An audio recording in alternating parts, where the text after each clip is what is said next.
We are asked to find the limit of 5x minus 3 as x approaches 2. Let us look at our table, okay?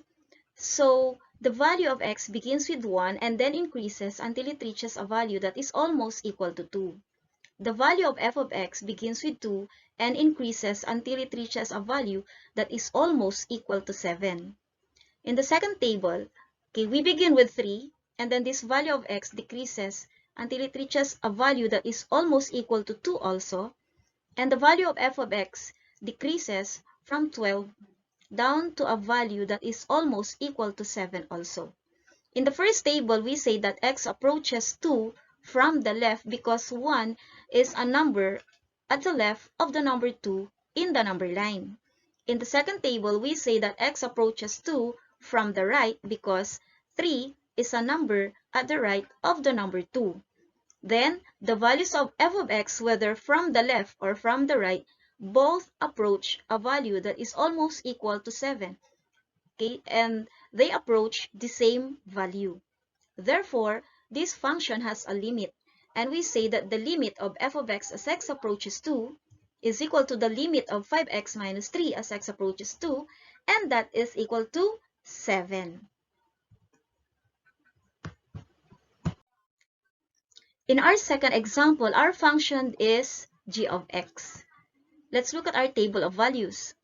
Okay, the value of x begins with 2 and then increases, okay, and reaches a value that is almost equal to 3. We say that x approaches 3 from the left.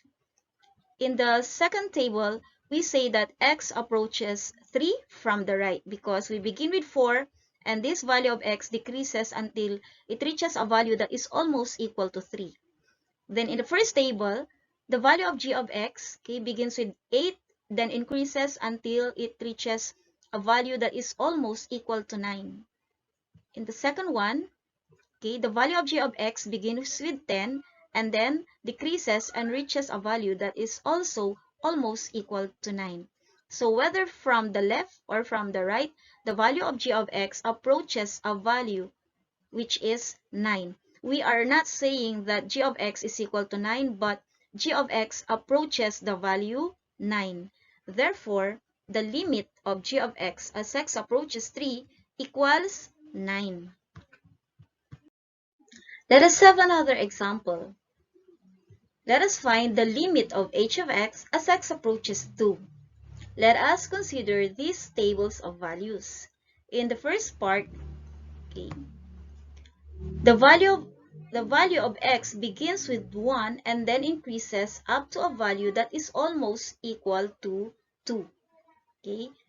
In the second part, the value of x begins with 3 and then decreases down to a value that is almost equal to 2 also. Okay? Then here, the value of h of x increases until it reaches a value that is almost equal to 5. And in here, the value of h of x decreases until it also reaches a value that is also almost equal to 5. So, we can see that whether x approaches 2 from the left or from the right, the value of h of x approaches 5. Again, we are not saying that h of x is equal to 5, but the value of h of x approaches 5. And so, the limit of h of x as x approaches 2 equals 5. How do you find the limit from graphs of functions? Let's look at our graph. Okay. What is the limit of f of x as x approaches negative 1? So you're going to look at the graph wherein x approaches negative 1. This is x equals negative 1.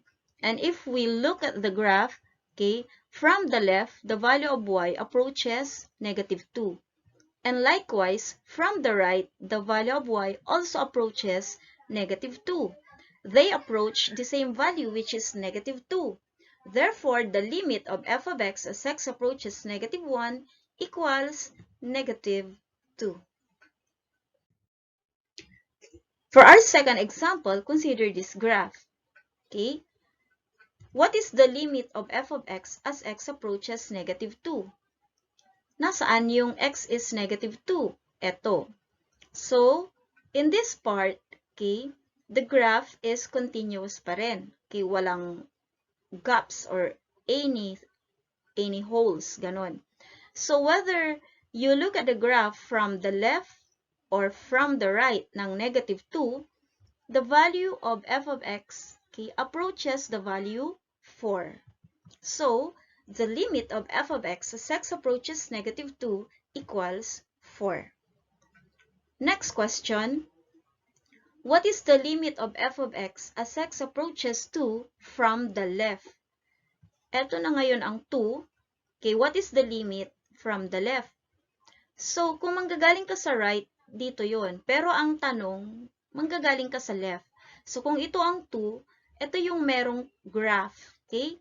So, ito yung graph. So, if you traverse this path, kumbaga, as you approach 2, okay, what value does y approach? It approaches the value 3. Y equals 3. So, the limit of f of x as x approaches 2 from the left equals 3. Next, what is the limit of f of x as x approaches 2 from the right? Ito na ulit yung 2. Coming from the right, ito yung path mo or ito yung graph na madadaanan mo.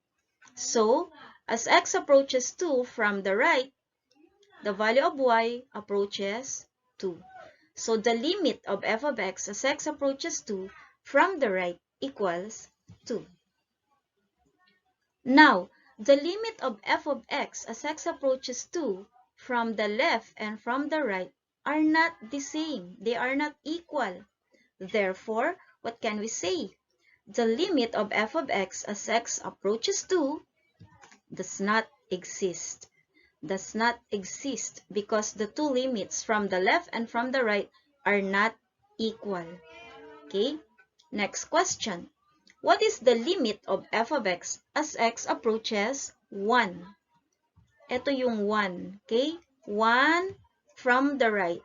So, kung ito yung 1, okay, coming from the right, dito yung path or curve or graph. So, as x approaches 1 from the right, y approaches 3. Therefore, the limit of f of x as x approaches 1 from the right equals 3. Limit of f of x as x approaches 1 from the left on the other hand. So, ito yung 1. Okay, if your x, okay, is galing sa left, so ito yung path mo or graph. As x approaches 1 from the left, the value of y approaches 1 also. Therefore, limit of f of x as x approaches 1 from the left equals 1. Just like in our example earlier, the limit from the right and from the left are not equal. So what can we conclude? The limit of f of x as x approaches 1 does not exist.